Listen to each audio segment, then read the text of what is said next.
स्वामी जी, बहुत सारे लोग हैं जो 30 से 40 की उम्र के बीच में हैं और घर और ऑफिस के बीच तालमेल बिठाने की कोशिश में हैं, लेकिन इस कोशिश में बहुत सारा तनाव उन्होंने ले रखा है।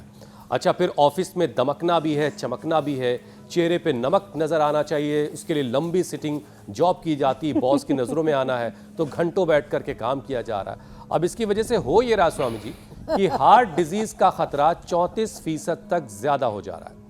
और एक स्टडी स्वामी जी ये भी बता रही है कि हर दिन जो नमक का इस्तेमाल हो रहा है उसका असर दिल पर पड़ रहा है। अब चेहरे पे नमक रहे, इसके चक्कर में कहीं लोग नमक तो नहीं खा रहे, तो नमक कितना खाया जाए कि दिल को नुकसान ना करे और कौन कौन से योगाभ्यास करने, जरा ये भी समझाइए। कितनी सहजता से आप सारी बात कह जाते हैं। चलो, पवन मुक्तासन 2 मिनट, ये सेतुबंद आसन 2 मिनट। हार्ट के लिए जैसे भुजंगासन बताया था, ऐसे ही रिलैक्स रहने के लिए मरकटासन बहुत ज़रूरी है। तो पवन मुक्तासन और ये सेतुबंद तो सब कर ही लेते हैं।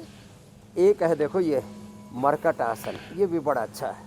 पहले में ऐसे पैर मोड़ करके एक तरफ पैर दूसरी तरफ गर्दन है। नमक 3 से 5 ग्राम बहुत होता है। जो हरी शाक सब्जियां ज़्यादा खाते हैं, ये शेर देखो या हाथी देखो, ये जंगली घोड़े देखो, जंगली गाय भैंस देखो, कोई नमक नहीं खाते, कितने हेल्दी रहते हैं। दरअसल नेचुरल सॉल्ट जो है वो शाक सब्जियों में मिल जाता है, बथुए में, मेथी में, चौलाई में, जितनी हरी सब्जियां उनमें नेचुरल सॉल्ट मिल जाता है। जितने सिट्रिक फ्रूट्स हैं उनमें विटामिन सी से लेकर के और नेचुरल सॉल्ट मिल जाता है।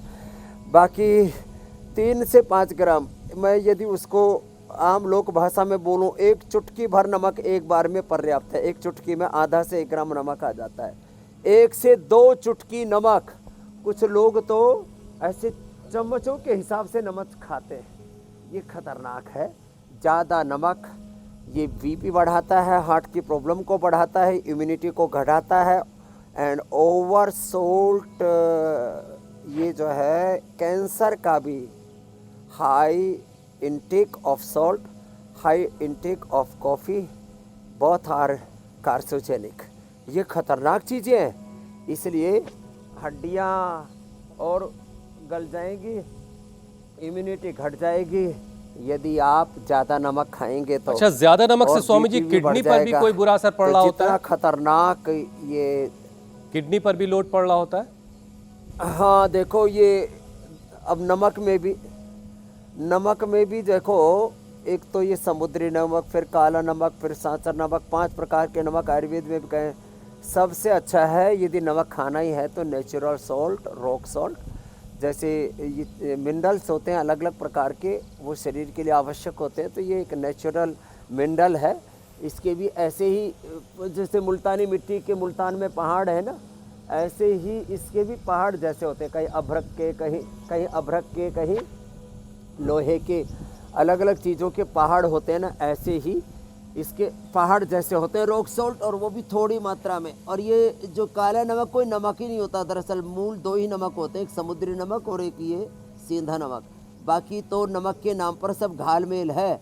इस साधारण नमक को ही लोग क्या करते हैं आजकल, तो ज़्यादातर मैं कहता हूँ ये समुद्री नमक को ही कोल्हड़े में डाल करके और उसको एक बार पका देते हैं इसके अंदर, त्रिफले के पानी में, हरड़ के पानी में, अलग अलग जड़ी बूटियों में, और फिर उसमें एक अलग प्रकार का टेस्ट डेवलप हो जाता है।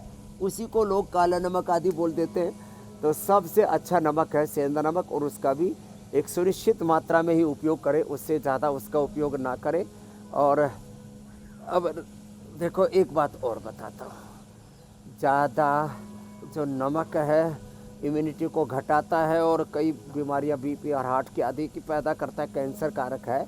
तो अगली बात एक और सुन लो, ये मोटापा कम करने के लिए तो अर्धलासन, पादवृत्तासन, द्विचक्रिकासन, हार्ट के लिए मरकटासन बताए था, पवन मुक्तासन। ये अभ्यास तो रोज़ की हमारी दिनचर्या है।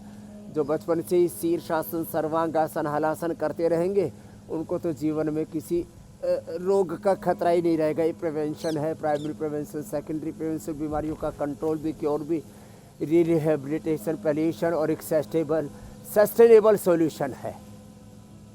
तो मोटापा भी एक बड़ा कारण है इसका, हार्ट की प्रॉब्लम का।